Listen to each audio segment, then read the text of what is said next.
las profecías finales de Jesucristo. Esta ya es la culminación de estas señales y me quise concentrar dando relevancia a los tiempos en que nos encontramos, de que realmente estamos viviendo una época muy peligrosa, una época en la que necesitamos comprender claramente qué es lo que nos trae la Biblia. Y en Mateo capítulo 24, donde vamos a iniciar la culminación de esta serie, las primeras conferencias las pueden ustedes adquirir, se las recomiendo porque es un estudio bastante profundo acerca de las profecías que Jesucristo mencionó que iban a tener relevancia para que nosotros pudiésemos discernir y reconocer en qué tiempo de la historia nos encontramos. Ahorita hay una grandísima revolución en el mundo acerca de que, pues ahorita va a haber una conferencia en Europa acerca de los climas, se van a juntar algunos presidentes y representantes de naciones. Me dio muchísimo gusto escuchar a la primer ministro de Alemania, Angela Merkel, que dijo, Europa necesita regresar a la Biblia y a Jesucristo. Una estadista como ella, ¿verdad? Es sorprendente estas palabras de ella, denotando, ¿verdad?, su fe que ella tiene en Cristo y en la palabra de Dios. Entonces, vivimos un mundo donde Europa fue convulsionada, como todos ustedes saben, por el racionalismo francés y el ateísmo alemán. Aproximadamente en el siglo XX, más o menos en la época de los 30, 40, vino un surgimiento tremendo del ateísmo en Europa. Y muchos pastores de Estados Unidos, de muchos seminarios, fueron enviados a prepararse a escuelas, porque muchas veces dicen, no, pues es que quiero mandar a mi hijo o a Harvard en Estados Unidos, o lo quiero mandar a estudiar a Francia, o lo quiero mandar a estudiar a Alemania. Y recordemos lo que dijo la mamá de los misioneros Wesley, del gran predicador John Wesley, tuvo cerca de 10 hijos. Ella dijo lo siguiente, yo prefiero tener hijos brutos y santos y no inteligentes y diablos. Así que es 1000 veces mejor, ¿verdad? Hay padres que han llegado conmigo, quiero mandar a mi hija a estudiar a Italia o quiero mandarle a España. ¿Sabes una cosa? Piénsalo 5 veces antes, porque a lo mejor hay una muy buena instrucción académica en España acerca de lo que quiere estudiar tu hija, o en Francia o en Alemania, pero quiero decirte que las condiciones morales de Europa nunca habían estado en un grado tan bajo. Entonces es una inmoralidad impresionante, un ateísmo impresionante, un rechazo a las leyes de Dios impresionante, donde nos damos cuenta, ¿verdad?, que al final de todo este caos surgirá el personaje que la Biblia llama como el anticristo. Entonces necesitamos saber nosotros dónde ubicarnos. Nuestros hijos es la próxima generación, si Cristo no viene ya ahorita saliendo aquí de la reunión o en la noche en el arrebatamiento de la iglesia, pero necesitamos pasarles la batuta a nuestros hijos y a la generación que nos sigue para que ellos puedan ubicarse y entender claramente el mundo que los rodea. Y no solamente concentrarnos, ¿verdad?, en trabajar. Pues, ¿para qué vives? Pues me levanto en la mañana, desayuno y voy a trabajar. Y después regreso a mi casa y me duermo. Y después vuelvo otra vez a trabajar. Y así te pueden pasar 20, 30 años sin que tú te des cuenta que naciste y viviste sin ninguna diferencia a los animales. La vaca se levanta y come y duerme. El caballo se levanta, come y duerme. Y la Biblia nos dice en los Salmos que muchas veces los seres humanos somos como los animales en la forma que vivimos porque no tomamos en cuenta a Dios en nuestro matrimonio, en nuestra familia, con nuestros hijos, en nuestro noviazgo, en el Estado, en la sociedad, en el trabajo. Entonces tenemos un propósito mucho más grande. Es importante trabajar, claro, pero cuando tú le pones a Dios y le das un lugar especial en tu vida, Él te va a iluminar para que tú comprendas que hay algo mucho más que eso, que es la comprensión de aquello que trasciende y que es posible que tú puedas en tu trabajo tener paz, en tu matrimonio tener paz, en tu familia tener paz y entender claramente lo que podemos heredarles a nuestros hijos, que no siempre es desgraciadamente, una herencia económica. A Cristo le hicieron 3 preguntas en Mateo 24, versículo 3. Estando él sentado en el monte de los olivos, los discípulos se le acercaron aparte diciendo: dinos, número 1, ¿cuándo serán estas cosas? Esta pregunta está relacionada con la pregunta, con la declaración anterior de Cristo, porque en aquel tiempo Herodes había vuelto a reconstruir el templo y era una maravilla impresionante, ¿verdad? Con piedras de mármol y bueno, era algo verdaderamente atractivo. Y todo el mundo se quedaba con el templo como ahora, ¿verdad? Dios no nos mandó a construir templos, nos mandó a hacer discípulos y a ganar almas para Cristo. Entonces, qué bueno, ¿verdad? Que el templo estaba maravilloso y con candeleros franceses y con alfombras persas y lo que tú quieras, ¿no? Y Cristo, al darse cuenta que la gente admiraba más los edificios que realmente el que debe estar dentro de nosotros, porque dicen Hechos 17, Dios ya no habita en templos hechos por manos humanas. O sea, Dios no quiere que entendamos que al reunirnos bajo un edificio es el templo somos nosotros. Esto está claramente comprendido, ¿verdad? Todos los cristianos tenemos que entender esto, el templo somos nosotros. Entonces Cristo dijo, ven, este templo va a ser destruido en 3 días. Y entonces ellos lo asimilaron como si fuera algo físico, pero estaba hablando de su muerte y resurrección. Entonces, ¿cuándo serán estas cosas? O sea, cuando el templo, dice la Biblia en el versículo 2, que iba a ser derribado, esto se cumplió en el año 70, después de Cristo, cuando el general Tito, hijo del emperador romano Vespasiano, llegó a Jerusalén y arrasó y no dejó piedra sobre piedra en Jerusalén. Desde ese tiempo hasta 1948, o sea, estamos hablando casi cerca de 2000 años, Jerusalén había estado completamente en manos de los gentiles y no había habido adoración, se dispersaron los judíos por el mundo entero, y en 1948, ante los ojos expectantes del mundo, Jerusalén se convierte y a Israel en un estado libre, soberano e independiente. Entonces, esta pregunta se cumplió en el año 70 después de Cristo. Ahora, estas 2 preguntas que quedan las contesta Cristo en 3 evangelios: en Marcos 13, en Mateo 24 y en Lucas 21. Aunque no veo que a muchos apuntando, se ve que tienen muy buena memoria. Marcos 13, Mateo 24 y Lucas 21 se encuentran las señales de los últimos tiempos en estos 3 evangelios. Y las 2 preguntas que nos quedan es la siguiente: ¿qué señal habrá de tu venida, de su aparición física? Y esto lo contesta en el versículo 29. Inmediatamente después de la tribulación es cuando Cristo viene en su segunda venida. Y dice Cristo, las señales son: el sol se oscurecerá, la luna no dará su resplandor, y las estrellas caerán del cielo, y las potencias de los cielos serán conmovidas. Entonces aparecerá la señal del Hijo del Hombre en el cielo, y entonces lamentarán todas las tribus de la tierra, y verán al Hijo del Hombre viniendo sobre las nubes del cielo con gran poder y con gran gloria. Notemos algo: en el arrebatamiento de la iglesia, que está en primera de Tesalonicenses 4, del 13 al 17, Cristo no toca los pies en la tierra. El arrebatamiento de la iglesia, Cristo queda en el cielo y nos saca de nuestros cuerpos en una fracción de ojos. En cualquier momento, millones de personas vamos a desaparecer del mundo, y toda la gente se va a comenzar a preguntar qué fue lo que pasó.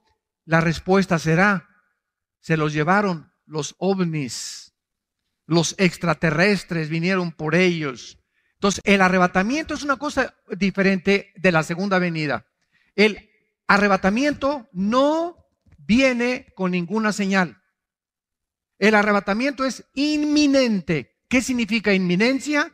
Que que en cualquier momento, en cualquier segundo, saliendo ahorita, hoy en la noche, mañana, dentro de una semana o dentro de un mes, pueden desaparecemos millones de personas de este mundo. La segunda venida será después de la tribulación, cuando el anticristo se enfrente en la guerra del Armagedón, cuando las naciones se junten, como lo vamos a ver, contra Jerusalén, y habrá señales en el cielo, se conmoverán las potencias de los cielos, y será algo visto por todo el mundo, tanto el occidente como el oriente, verán a Cristo viniendo con nosotros y con sus ángeles, y bajamos ya con Él a establecer el reino milenial prometido a Abraham, Isaac, Jacob, David, Salomón y a todos los profetas del Antiguo Testamento. Entonces, esta es la señal. Y finalmente dice Cristo, perdón, la última pregunta, ¿y qué señal habrá del fin del siglo? Y es lo que estamos estudiando. ¿Qué señales se están cumpliendo ahorita en nuestra generación? Cristo contesta en el versículo 4, respondiendo Jesús les dijo, lo primero que Cristo les dijo es que tengamos cuidado de ser engañados con falsas señales, desde luego. La capacidad de engañar la puedes ver tú en un mago. Muchos de ustedes han ido al circo o han ido a espectáculos de los magos, ¿verdad? Y luego estamos hablando de la magia blanca, que agarran el mago y te saca un pañuelo y te sacan los pájaros de aquí, salen los pájaros de por acá, etcétera, etcétera. Y el ojo se queda estupefacto. Y nos quedamos creyendo que realmente traía aquí una cotorra el mago, o que de aquí traía un pájaro, etcétera, etcétera, o que del sombrero saca un conejo, ¿verdad? Y todo obra alrededor de lo que se llama el engaño de la mente y de los ojos. David Copperfield, por ejemplo, es uno de los magos más sobresalientes en el siglo XX y XXI. Él tiene su espectáculo en Las Vegas regularmente, y tú vas a ver a David Copperfield. Hace algún tiempo mi esposa y nosotros fuimos a ver qué es lo que realmente estaba, y te paras enfrente de él y de repente aparece ahí en la pared y volteas y dice, pero hace segundos estaba aquí y ahora él está ahí. ¿Y saben ustedes cómo se llama esto? Esto se llama un holograma. O sea, tú puedes presentar aquí a un cantante muy famoso sin que él esté. Es el holograma de él. Y aparece y crees y lo jurarías que es él. Es como una condensación en el área y en el espacio de esta persona. Y no es él, no está ahí. Y muchos ya están haciendo eso en el mundo. Cuando se enferman de la tos, algunos cantantes o espectáculos, aparecen hologramas de ellos y son realmente como si fueran ellos en realidad. ¿Qué cosa? Engañan al público. Bueno, si el engaño puede ser físico, imaginémonos el engaño espiritual. Ahora, ¿cómo podemos prevenirnos nosotros ante el engaño espiritual? Porque en el engaño físico, a menos que el mago me diga cómo está el truco, oye, ¿cómo le hiciste para sacar ese conejo? ¿O cómo le hiciste para que te metieran una caja y te metieran espadas y parece que lo atraviesan y sale la muchacha de la caja como si no le hubieran hecho absolutamente nada? Hasta que no nos los explique el mago, no podemos detectar el truco, aunque sabemos que es un truco, desde luego, no podía ser real, ¿verdad? Pero ¿cómo podemos discernir nosotros el problema de no ser engañados espiritualmente? Vayamos al libro de los Hebreos y veamos en el capítulo 5, porque es tiempo de tomar en serio a Dios. Hebreos 5 dice el versículo 12 al 14, porque debiendo ser ya maestros, o sea, si hay cristianos que me escuchan en esta mañana o a través de las redes sociales, ahorita estamos en internet y estamos alcanzando a millones de personas ahorita a través del internet. Todas las personas que nos escuchan, si tú eres un cristiano que ya tienes 5, 6, 8 años de cristiano, y en todo este tiempo ni siquiera a tus hijos les has compartido, por ejemplo, ahorita lo que estás aprendiendo. Por eso es tan importante tomar notas, porque no siempre la memoria nos falla. Y hoy llegas en la tarde con tu mamacita que está enferma, que no puede venir a la iglesia, y le compartes el estudio, esta conferencia de hoy, mamita, fíjate que encontramos, el pastor habló de las señales, etcétera, etcétera. ¿Qué significa esto? Que somos llamados a que lo que recibimos tenemos que entregar. ¿A quién le compartes los estudios, por ejemplo, del ITI? Muchos de ustedes están inscritos en el Instituto Teológico Internacional que impartimos nosotros. Mi hermano Alejandro es el director.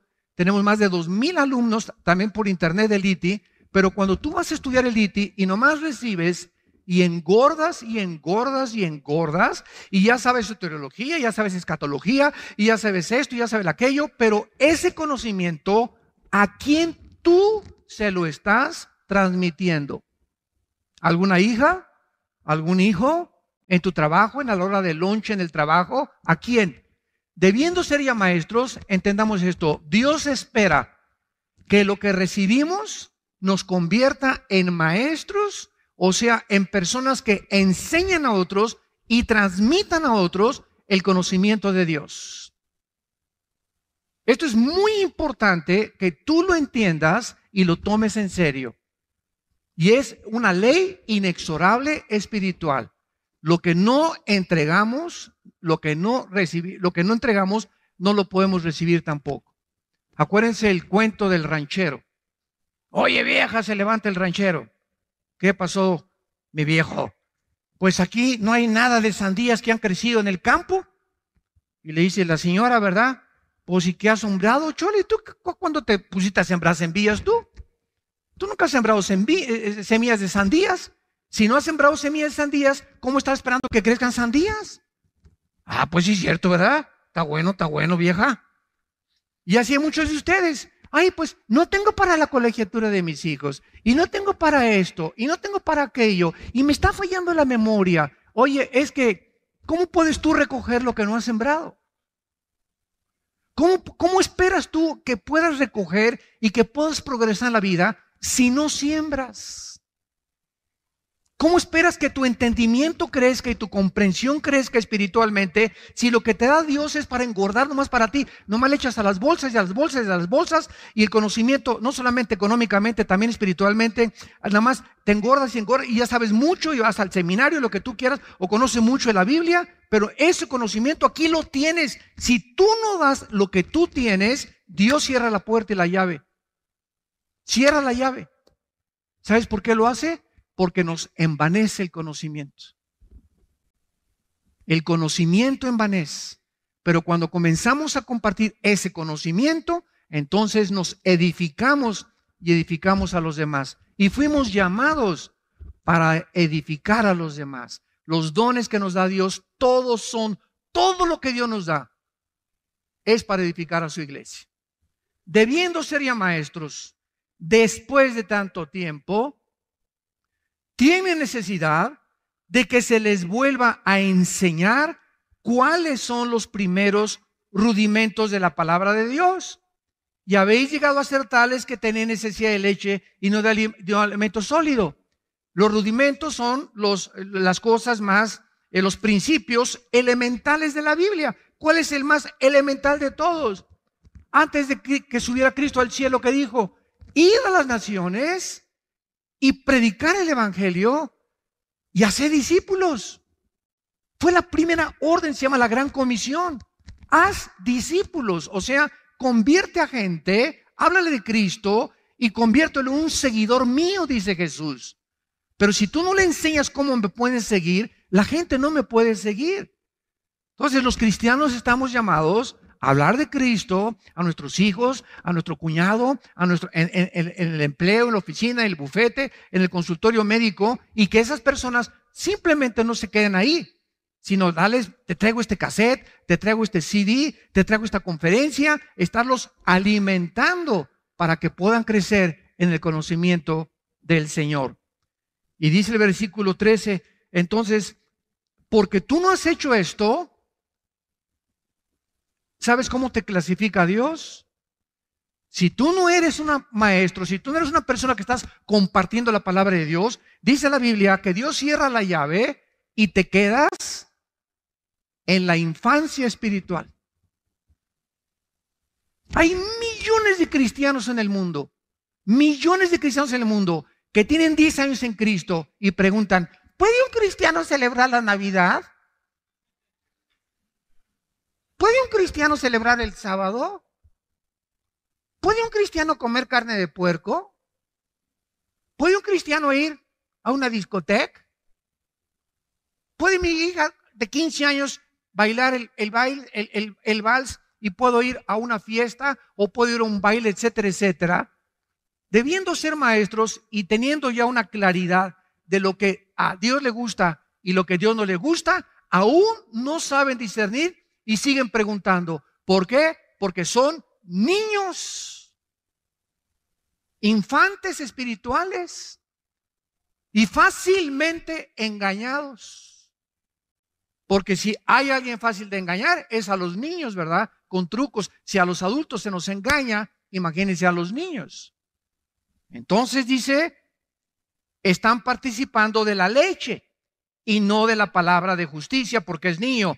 El alimento sólido, o sea, a un niño no le das una chuleta de puerco, a un niño no le das un tibón, a un niño no le das pescado, a un niño le das Gerber, lechita, cosas ligeras porque no tiene dientes. Hasta que le crezcan los dientes, el niño es capaz de poder asimilar la comida y masticar. Entonces hay muchos de ustedes que todavía no tienen dientes espirituales y todavía, ¿qué significa la predestinación? Y es cierto que Dios es poderoso. Si es poderoso, ¿por qué no destruye al diablo? ¿Por qué no ha acabado Dios con la maldad si Él tiene el poder? Si no ha acabado con la maldad, conclusión, es porque Dios no existe o porque no es bueno. Estos silogismos y esta tesis que les acabo de presentar son las que argumentan los ateos contra nosotros los cristianos. Y te agarran en un programa de radio o te entrevistan en la televisión o vas a algún foro universitario. Tú eres cristiano, a ver, pásale para acá. O cuando estés en la universidad, en el Politécnico, en la universidad o en cualquier lado donde tú estudies y comienzan a atacarte porque somos el blanco de la burla.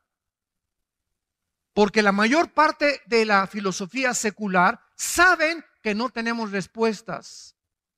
Y por eso atacan a los cristianos y se burlan de ellos. El alimento sólido es para los que han alcanzado madurez por el amor de Dios. José, María y el burrito que los acompaña. Para los cristianos que han madurado, ¿cómo se madura? Compartiendo la palabra. En el momento en que damos la palabra y hablamos la palabra y enseñamos la palabra y a mi mamá y voy a visitar al asilo y a los viejitos les comparto la palabra, en el momento que estamos entregando la palabra de Dios, hay algo misterioso que sucede en el mundo espiritual que al dar nos edifica a nosotros y nos madura más rápido de lo que nos imaginamos.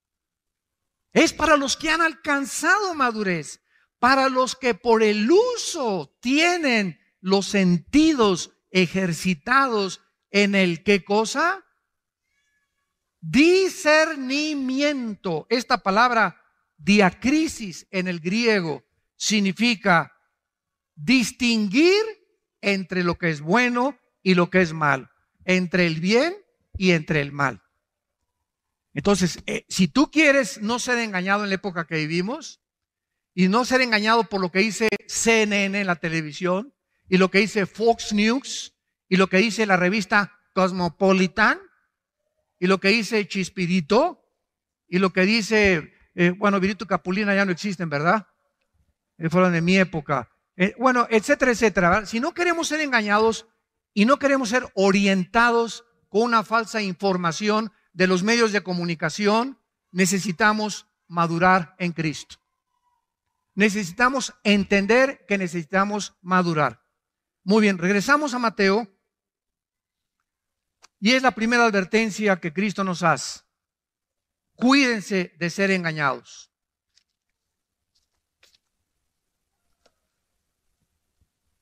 Me voy a detener un poco más aquí porque siento compartirlo. Hace poco en Estados Unidos, una pareja, ella era de Arabia Saudita, él era de origen musulmán, de repente se llama radicalización. ¿Qué cosa es cuando una persona es radicalizada? Cuando es adoctrinado o endoctrinado hacia una ideología y te convierten de repente en un creyente o en un ateo. O de repente te conviertes y aceptas que la filosofía de ISIS, el grupo terrorista monstruoso que está ahorita tratando de establecer el califato en el Medio Oriente, es lo que tú fuiste llamado, y van jóvenes de México y de Estados Unidos y de Italia y se unen a un grupo terrorista porque son personas que están buscando algo por lo cual vivir, cansados de la hipocresía del gobierno, de las religiones, etcétera, etcétera, y se quieren identificar por algo. Esto es algo inherente de la juventud, el idealismo, y entonces abrazan engañados una ideología o un sistema de pensamiento que los va a llevar a su propia autodestrucción. Pero lo que quiero compartir es lo siguiente. En todos estos casos, lo que los sociólogos, antropólogos, psiquiatras o psicólogos están percibiendo es que cómo puede una persona cambiar en 24 horas. La mamá de uno de los jóvenes estos radicalizados que mataron a 14, se metieron a 14 a un centro de discapacitados con ametralladoras R-15 Bushmaster, y entraron con pistolas Sig Sauer y con pistolas 45, etcétera, etcétera, y mataron allá a 14 personas sin decir agua va. Y de repente dice la mamá, pero ¿cómo es posible? Tenían un bebé y eran buenas gentes. ¿Cómo es posible que esta persona pueda cambiar de repente? Y es algo que tenemos que entender claramente. Es increíble cómo un hijo tuyo puede llegar a ser algo de lo cual tú nunca te imaginaste, y tú dices, pero si tenía cara de San Clodomiro mi hijo. Mi hija se parecía a Santa Rita de Casia. O esta persona era mi compañero en mi trabajo, era amable, era una buena persona. Y de repente lo encuentras que está involucrado, ¿verdad?, en algo tremendo, o un pedrasta, o como lo puedo decir, ¿verdad?, porque es del conocimiento público, negrito Bill Cosby, que después de ser uno de los comediantes más famosos de Estados Unidos, violó a más de 45 muchachas. Y de repente se abre la coladera y sale toda la mugre y se manifiestan los corazones. Entonces, esto es lo que yo quiero decir. Es increíble cómo una persona puede comenzar bien y terminar mal. Una de las cosas que me he dado cuenta en los 38 años que tengo, no de edad, ¿verdad?, ni de convertido tampoco, pero en todos estos 38 años, porque en el 74 yo me convertí, en el 77 formé parte de un grupo evangelista y me fui de misionero 3 años a la sierra entre Oaxaca y entre Guerrero. Alán, mis hijos estaban chiquititos, éramos completamente pobres, comíamos la papaya que arrancábamos del árbol, se los pueden decir mis hijos, los mangos que cortábamos, lo que yo pescaba en el mar. No teníamos, yo dormía, me tapaba con periódicos cuando estaba con los misioneros. Tuve 3 años así, mi cojín era un ladrillo, me enseñaron a que lo forrara con periódicos y ahí descansaba. Yo conozco qué es lo que es carecer completamente, lo que es ser pobre, que ni con flex tengas para comer.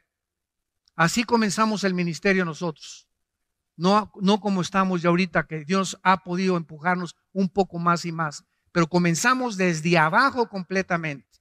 Y en todo este tiempo que llevo predicando en las naciones el Evangelio de Cristo, me he encontrado con buenos predicadores, con buenos misioneros, y regreso a un país y me dicen, ¿se acuerda usted de ese pastor o se acuerda usted de esa persona? Claro que sí me acuerdo. Pues hermanos, fíjese que cayó. ¿Cómo que cayó? Sí, como decía hace muchos años el famoso clavadista y uno de los primeros que ganaron medallas de oro en las Olimpiadas, Joaquín Capilla. En 1952-53, Joaquín Capilla fue el primer mexicano en ganar una medalla de oro en clavados. Y Capilla, que iba a nuestra iglesia, ya murió hace algunos años, nos decía, la lana, la fama y la dama. El dinero, el orgullo y las mujeres son los 3 enemigos de cualquier varón. Si no cae por una mujer, cae por amor al dinero o cae por amor al control y al dominio de los demás. Y estas son las cosas en las que debemos de tener cuidado y abrir completamente nuestros sentidos espirituales y darnos cuenta que un varón no puede jugar con las mujeres. Número uno, un varón tiene que tener mucho cuidado en cómo administra sus bienes materiales. Y un varón nunca debe estar, nunca una persona que busca el control de otras personas o el dominio de otras personas es de Dios.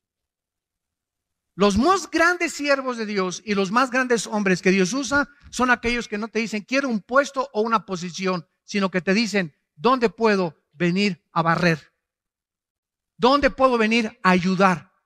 ¿Dónde puedo venir a servir? Ayer en el desayuno, un ejemplo, ayer en el desayuno vino un hombre desde Saltillo al desayuno, desde Saltillo, Coahuila. Desde allá vino 12 horas manejando. Únicamente quería venir al desayuno. Llegó aquí a las 5 de la mañana al hotel, ahí lo encontraron en la puerta. Y lo encontró uno de los siervos que trabajan con nosotros. Y le preguntó, ¿qué hace usted aquí? Estoy esperando la conferencia. Oiga, pero comienza hasta las 9:30, no importa. ¿Puedo barrer o puedo hacer algo mientras viene la conferencia? Y cuando llegué le tuve que dedicar, ¿verdad?, todo el tiempo posible porque él quería hablar conmigo, quería retratarse conmigo, dice que ama la palabra de Dios. Y cuando yo supe todas estas cosas, yo vi ahí un potencial de un gran hombre que Dios va a levantar. Imagínense nada más, ¿qué puedo hacer mientras se abren las puertas del hotel? ¿Puedo barrer? Me quieren llevar una persona con medios económicos solventes. Puedo acomodar las sillas. Esos corazones son los que Dios busca. Entre ustedes, el que sirve a los demás es el más grande entre ustedes. No el que busca que lo sirvan, el que se somete a la autoridad y no le importa qué humillación tenga. Ese es el corazón de Cristo, que siendo igual a Dios, no estimó el ser igual a Dios, sino que se humilló a sí mismo y tomó la forma de un siervo con nosotros. Y estando en condición de siervo, se humilló hasta lo sumo, haciéndose obediente hasta la muerte y muerte de cruz. Y eso lo hizo por el amor que nos tenía. Ahora veamos a continuación en el versículo 12. En las conferencias anteriores analizamos las guerras, los rumores de guerras, etcétera, etcétera, los terremotos, las hambres. Y en el versículo 12 vemos otra señal y vamos a ver si es relevante a lo que Jesús profetizó. Y por haberse multiplicado la maldad, el amor de muchos se enfriará. No está hablando de la gente que no es cristiana, porque la gente que no es cristiana no conoce el amor de Dios. En 1 de Juan dice, Dios es amor. Y los que no aman como ama a Dios, no han conocido a Dios. Y la palabra amor que la Biblia usa es la palabra ágape, en el griego. Ágape, que significa amar incondicionalmente. Es el amor que los maridos debemos tener a nuestra esposa. Efesios 5, 24 y 25. Maridos, amen a vuestra esposa como Cristo agapeó, como Cristo incondicionalmente, siendo aún pecadores, no esperándonos que nos portara bien, así de sucios nos amó hasta la muerte. Entonces no vengas, por favor, pues hasta que no se porte como Santa Mónica, mi esposa, y hasta que no me haga mis huevitos como chorizo, como a mí me gustan, y hasta que no sepa que aquí yo soy el que mando, yo no puedo amarla así. ¿Sabes una cosa? Ahí estás condicionando tu amor. Muy bien, esta palabra maldad es la palabra anomia en el griego. Por haberse multiplicado la anomia. ¿Qué es la palabra anomia? Es la palabra que significa rebelión, escucha, contra las leyes morales. Vamos a hacer un panorama rápido para que nos demos cuenta de qué forma la maldad o la rebelión contra las leyes. ¿Quién pone las leyes morales? Dios, ¿verdad? Nadie puede legislar la moral más que Dios. Los nazis legislaron su moral y para ellos no era, ¿verdad?, asesinar, era eliminar por causa del Estado. La ideología comunista, cuando estuvo vigente la Unión de Repúblicas Socialistas Soviéticas, le quitaron la palabra robar y le pusieron expropiar. Ya se oye menos feo, ¿verdad? Y así vemos cómo nosotros, ¿verdad?, a través del tiempo, los seres humanos vamos barnizando, pintando el pecado. Entonces, cuando vemos que Dios nos advierte de que vendrá una rebelión contra las leyes morales, nos damos cuenta que esta revolución moral tuvo su inicio principalmente, síganme con mucho cuidado, en la década de los 60. En la década de los 60, estamos hablando hace aproximadamente 55 años, se inició una revolución en contra de las leyes morales de Dios, de inmoralidad e intelectualidad, principalmente en el occidente. Veamos rápidamente, desde los 60 hubo un surgimiento del ateísmo, del hipismo, el relativismo, el humanismo, evolucionismo, materialismo, hedonismo, etcétera, etcétera. Llega a las Américas Elvis Presley, los Beatles, los Rolling Stones, los Doors, Judas Priest, otros grupos de heavy metal que introducen, principalmente por los Beatles introducen al mundo la marihuana a los jóvenes.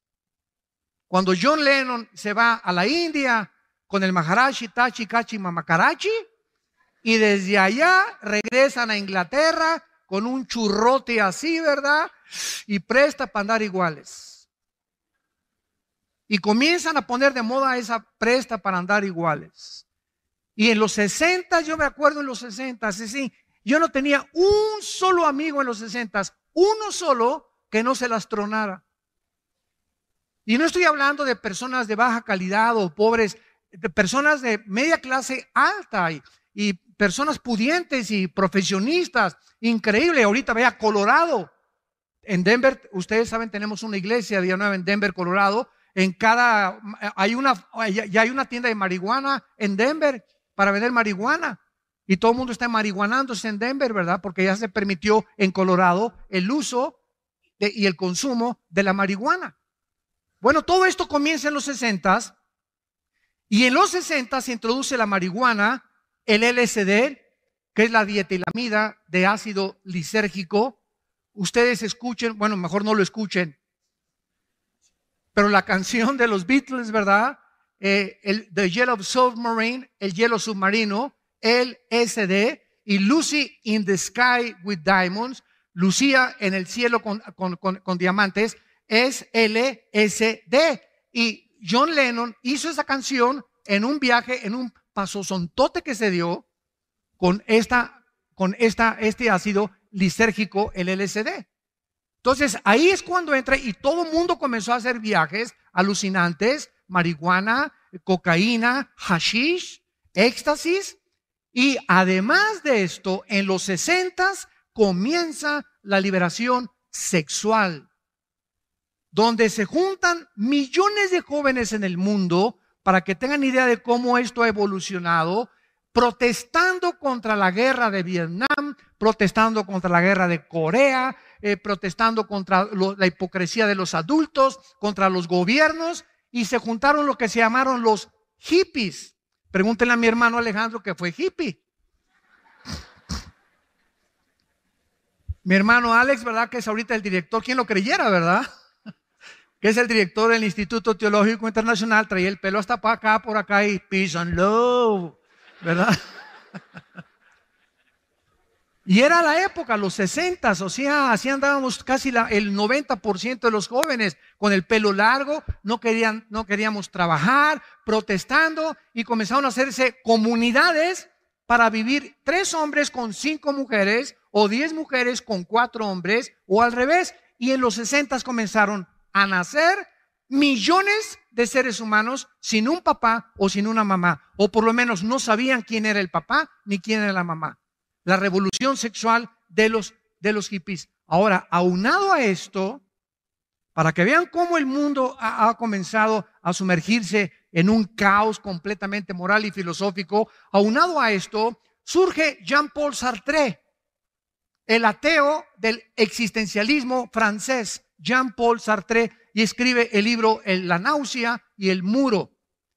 Y este hombre, Sartre, comienza a invadir. El joven ya estaba moralmente degradado, la marihuana, el hashish, el LSD, etcétera, etcétera. Físicamente el diablo ya estaba destruyendo a la juventud. Ahora venía el ataque intelectual a la mente, el ateísmo francés, de Rousseau y de todos los ateos que absorbió Jean-Paul Sartre. Y Jean-Paul Sartre comienza a decir, es que el existencialismo es la ideología en la que yo no necesito más que existir. No hay ninguna diferencia entre nosotros y los animales. Sartre, como lo vamos a ver más adelante, infectado por Carlos Darwin. Porque todo el siglo XX, los filósofos del siglo XX, que fueron Sigmund Freud con la mente humana, ateo. Friedrich Nietzsche, el padre del ateísmo del siglo XX, ateo. Carlos Marx y su capitalismo, ateo. Los más grandes pensadores del siglo XX, mentes filosóficas, fueron todos ateos. Y esta filosofía atea inundó las universidades. Harvard, Princeton, Yale, que fueron fundadas por pastores. Las más grandes universidades norteamericanas fueron fundadas por pastores para preparar líderes para el ministerio. Se convierten en bastiones del evolucionismo, del materialismo y del ateísmo. Infectados porque cuando te dicen que venimos de los animales y que no hay diferencia entre nosotros y los animales, dile a tu maestro que a quién se parece su abuelita.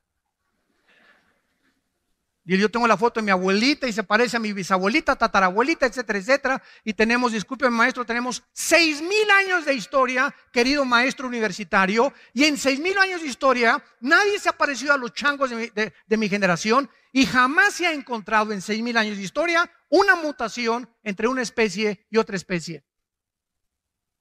Una sola mutación no se ha encontrado de una especie de los perros caninos que se vuelvan felinos o del ganado vacuno que se vuelva ganado porcino. Nunca jamás ha sucedido esto. Entonces, todo esto aunado a lo que los jóvenes estaban viviendo, viene Jean-Paul Sartre, luego viene Bertrand Russell y escribe un libro en los 50, ¿por qué no soy cristiano? Háganme el favor nada más. Inunda las universidades de todos lados. Luego viene en Italia Giovanni Papini. Yo me acuerdo que ese libro de Giovanni Papini lo usaba yo para perseguir a los cristianos. Porque los argumentos que esgrimía Papini eran casi imbatibles por mentes que no estuvieran desarrolladas en la filosofía cristiana. Papini, por ejemplo, decía, Dios te manda a amar a todo el mundo, ¿verdad? Sí. Y Dios no odia a nadie, ¿verdad? No. Entonces, ¿por qué no perdona al diablo? Decimos en mi rancho, échate ese trompo a la uña. Y te quedas así, ¿no? Y te agarras un cristiano. Dios es fuerte, sí. Poderoso, sí. ¿Podría Dios crear una piedra lo suficientemente grande que no la pudiera cargar? Y cosas de esas. Dios es bueno, ¿verdad? Sí. Entonces, ¿por qué creó el diablo si es bueno? Dios es bueno, sí, ¿verdad? Entonces, ¿por qué permite que haya maldad y que mueran niños y que violen niños y que eso y el otro? Si Dios es bueno, ¿por qué permite esas cosas? ¿Y qué respondes tú? Y no hay respuestas dentro del nivel intelectual en que nos encontramos hasta que venimos a su palabra, donde sus pensamientos son revelados a nuestra mente finita y donde a través de su revelación podemos dar respuestas al mundo. Y esta es una de las razones por las cuales hace algún tiempo yo escribí el libro, lo pueden conseguir, Dios y la existencia del mal. Se llaman teodiceas, respuestas a los ateos que no puede nadie contestarle sus preguntas con preguntas que pueden ser contestadas únicamente con el conocimiento de Dios, porque lo incomprensible, solo lo comprensible lo puede asimilar de una mente incomprensible. Y aunado a todo esto, Vienen los hippies con las filosofías orientales. Viene el peace and love de los hippies. Vienen los maharashis. Vienen los gurús.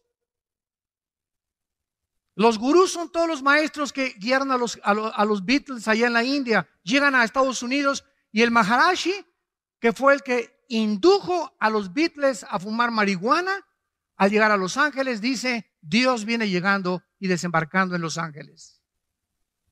Aunado a esto, viene el misticismo y la visualización. ¿Qué es el misticismo? Es tratar de meter todo en algo místico. Písanlo con el churrote de mota, ¿verdad? Y yo nada más místico, ¿verdad? Yo visualizo, yo no quiero hacer nada, yo quiero paz. Yo nada más quiero hacer el amor, ¿verdad? No meterme con nadie, ni trabajar, ni nadie. Y el misticismo entra a las personas, comienza una rebelión contra el coeficiente intelectual que Dios nos ha dado. Y el misticismo entra a la iglesia por el amor de Dios. Todas estas corrientes tienen como objetivo final la iglesia de Jesucristo. Y ahora, desde los 70s en los 80s, comienzo a recibir, y muchos de ustedes, cartas donde me dicen que me venden un pañuelo ungido con Jerusalén. Donde me venden aceite ungido, agua ungida, donde me venden trapos ungidos, que porque si lo pongo junto a la almohada, el dolor de cabeza se me va a ir. Y viene un misticismo que entra a la iglesia cristiana y los cristianos comprando y mandando. Sí, mándeme el trapo ungido, mande la botellita ungida, mándeme aquello, y brincamos del naturalismo y de la fe cristiana a la brujería. Porque eso es brujería pura, 100%. Trasladar la fe en una persona. Nuestra fe no está basada en objetos, ni en un trapo, ni en una sanidad. Nuestra fe está basada en el autor y consumador, que es Jesucristo. Cualquier que diga: es que tengo fe para comprar esto, o tengo fe para viajar, y no esté basado en Jesucristo o en sus palabras, no es fe. Es misticismo, es una esperanza vulgar nada más. Y la iglesia cristiana se comienza a sumergir en el misticismo, en la brujería. La brujería entra a la iglesia. ¿Es posible que la brujería entre a la iglesia? Por el amor de Dios, lean Gálatas capítulo 5, versículo 1. La iglesia de Galacia era una iglesia influida por demonios. ¿Cómo lo sabemos? Porque cuando Pablo dice: estoy fascinado que hayan sido ustedes extraviados de la fe, esa palabra fascinación es la palabra que se usa para brujería. Estaban hechizados la iglesia de Gálatas con el legalismo de la ley mosaica. Claro que tenemos todavía vulnerabilidad a los ataques de Satanás. Por eso no podemos ser engañados. Y millones ahorita de iglesias en el mundo entero, cada vez que regreso a mi casa, regreso con una tristeza que me invade como no se imaginan. Los cristianos, ¿verdad?, no se disipulan entre semana, solamente se comen una torta milanesa el domingo y ya con eso creen que les va a durar toda la semana. No estudian la Biblia profundamente, no se enseña profecía, no se enseña escatología, no se enseñan los fundamentos de la palabra de Dios, y la iglesia está en el misticismo, experiencias. Tóqueme, hermano, para que tenga otra unción. ¿Cómo que otra unción? Hay una sola unción nada más, es el Espíritu Santo. No hay dos ni tres, por el amor de Dios. Ni en la Biblia del Mormón se encuentra una tercera unción. Y todo esto, y los cristianos, amén, amén, aleluya. ¿Cuál amén? Vive el diablo, amén. Tengo que hablarles de esta manera, porque nos encontramos en los tiempos finales. Y Jesús dijo: como en los tiempos de Noé, así será mi venida. La mayoría no entendieron y se los llevó a todos del diluvio. Y los cristianos en nuestra época no quieren entender, no quieren servir, no quieren amar a Dios con todo su corazón. Quieren, ¿verdad?, que se les sirva, y llegan a la iglesia. En esta iglesia no hay amor, me voy donde me amen. Tú no vas a la iglesia a buscar quien te ame. Tú llegas a la iglesia a buscar a quien tú amar, a quien abrazar, a quien darle un favor, por quien orar, por quien tener misericordia, a quien dar mientras más demos. todo lo que Dios nos ha dado, dinero, conocimiento, intelectualidad, todo lo que demos, todo lo que salga de nosotros, nos lo regresa a Dios multiplicado. Salta de tu cascarón ya, rompe tu cascarón ya de egoísmo donde vives. Es el ego de nosotros. Y me hicieron esto, y me escucharon por allá, y vienes a servir.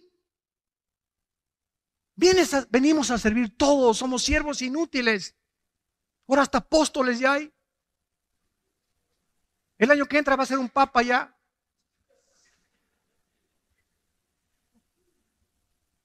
Ya algunos se llaman arcángeles. Y le agregamos a todo esto la revolución feminista. Ahora sí, todas las vírgenes había así por haber.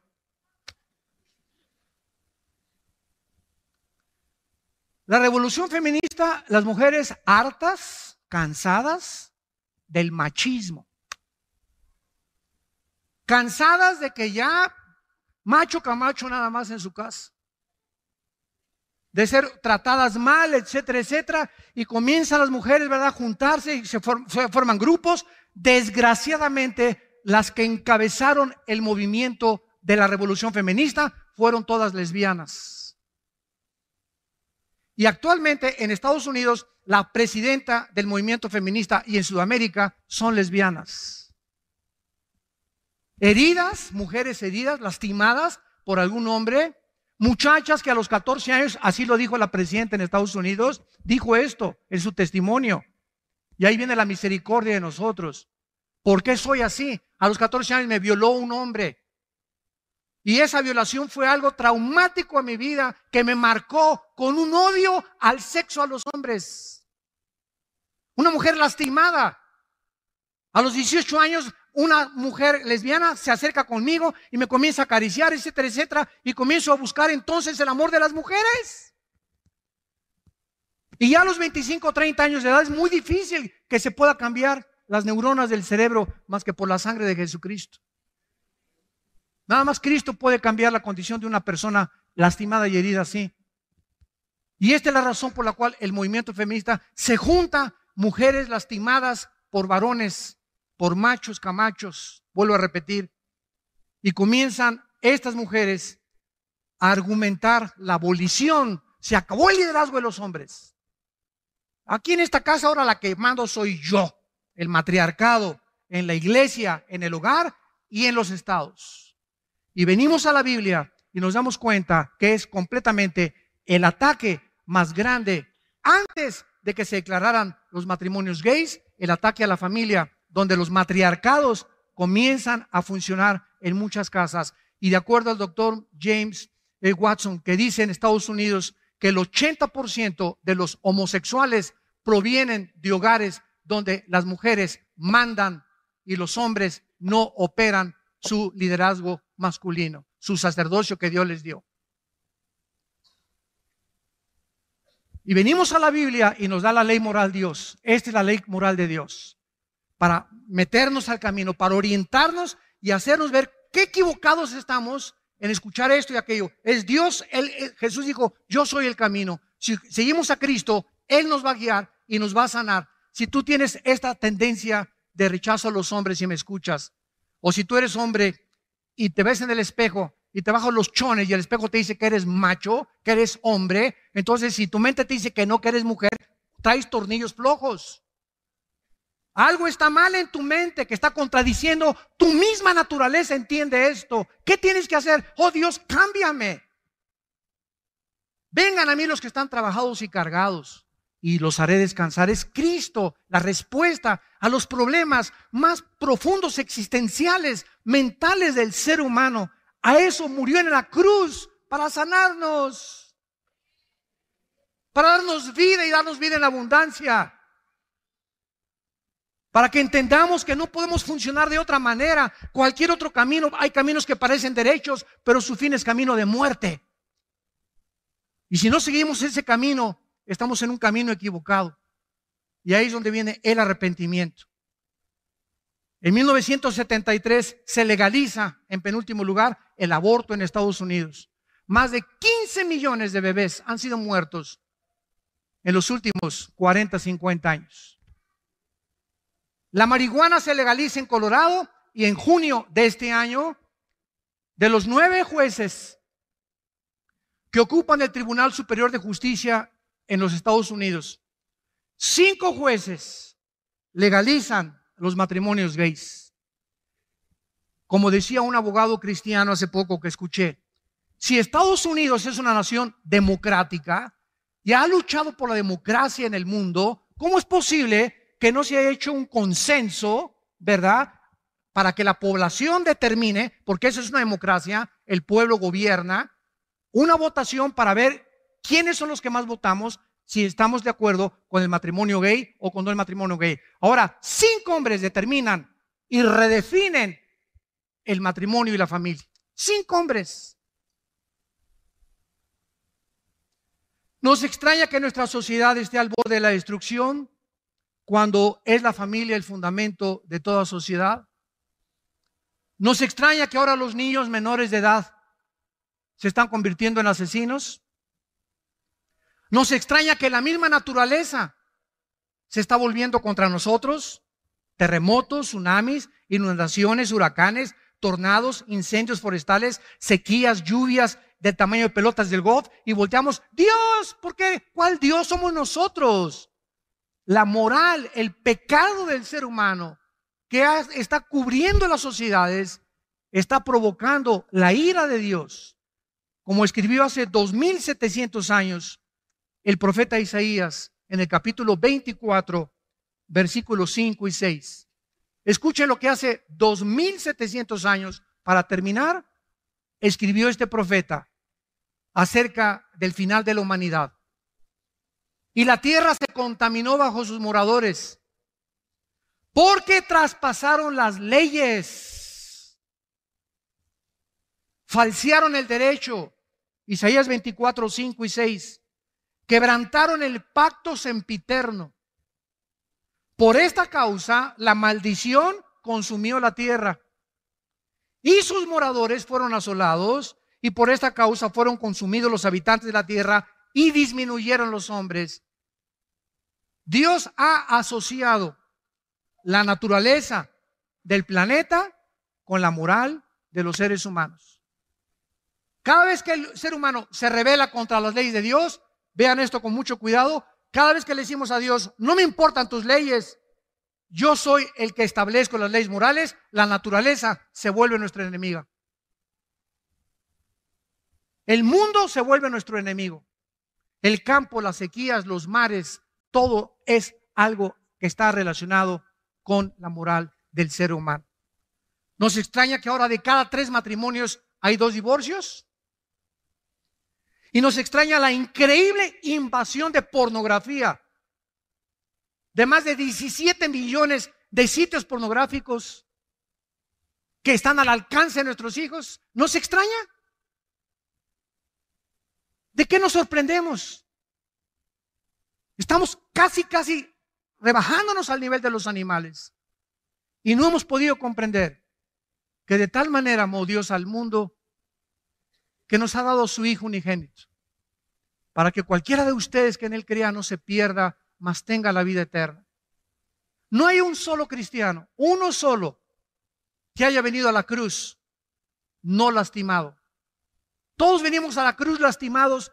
¿Quién no ha sido lastimado en su infancia o en su juventud? Si no lo fuiste en tu infancia, en tu juventud o en tu adultez. ¿Quién no ha atravesado un divorcio? ¿O quién no estuvo en las drogas? ¿O quién no ha cometido adulterio? Aquí no hay ningún San Pomponio. Aquí no hay nadie que pueda jactarse. Yo no he hecho nunca nada en mi vida. Todos hemos sido pecadores y todos nos alejamos de Dios y todos necesitamos su misericordia. No podemos apuntar y el dedo hacia atrás, sino entender que esa gente lastimada que está en el mundo es porque no ha oído de tus labios, tu familia, el mensaje de la cruz y de la reconciliación en el Hijo de Dios. Oremos. Padre, te damos gracias porque hemos sido elegidos según tu presencia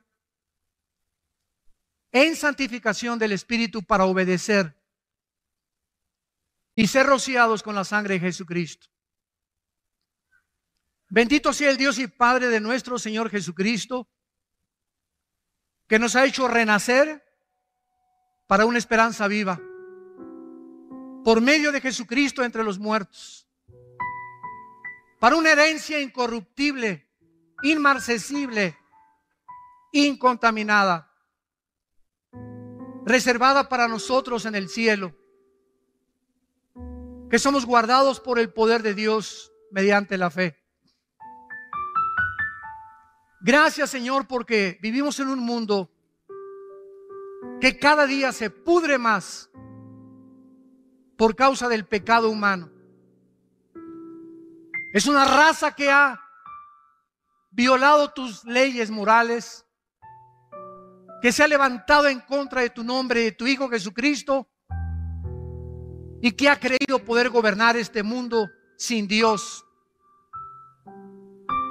Y esta es la razón del caos en que vivimos en el siglo XXI, que estamos al borde de una tercera guerra mundial.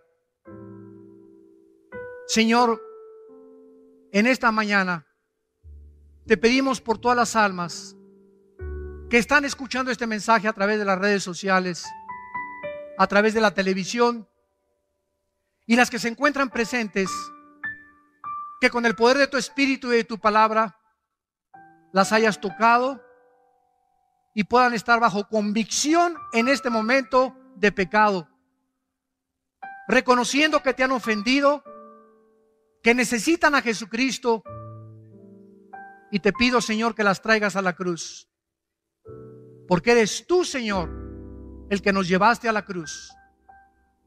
Cualquiera que nos escuche en esta mañana, que quiere invitar a Cristo como su Salvador, ahí desde tu lugar, dile estas palabras: Padre, te pido perdón por mis pecados. Creo que en esa cruz tu Hijo pagó con su sangre por mi vida. Me arrepiento de mis pecados y te pido que entres.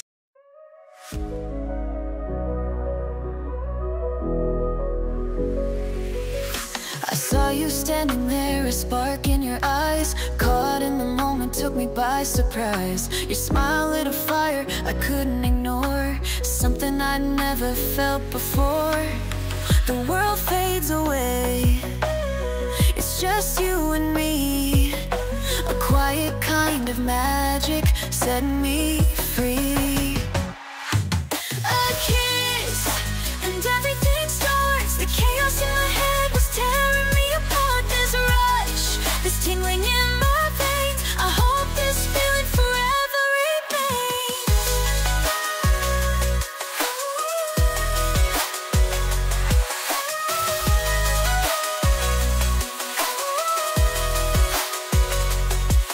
Your touch is a melody, soft and sweet, a rhythm in my heart I can't repeat. Every glance, every word feels so real, a love so new yet so surreal. Is this what they mean when they say it's true? A first love that's bright yet feels so new. Even if time fades this moment away, in my heart it'll always stay. A kiss and everything starts. The chaos in my head was tearing me apart. This rush, this tingling in my veins, I hope this feeling forever remains. And everything starts, etched in my soul, deep in my heart. No matter the distance, no matter the years, the memory of you will calm my fears.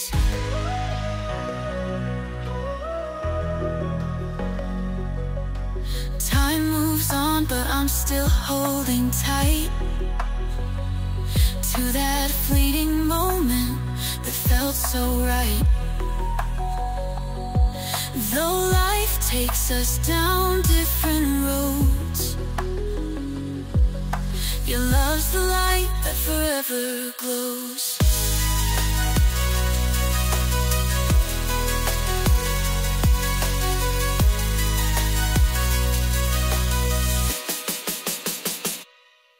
A kiss and everything starts. The chaos in my head was tearing me apart. This rush, this tingling in my veins, I hope this feeling forever remains.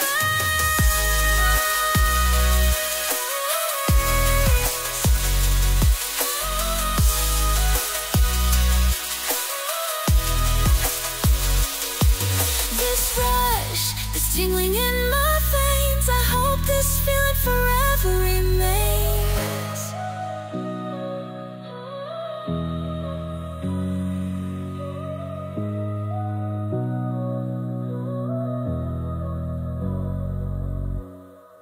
A kiss and everything starts. The chaos in my head was tearing me apart.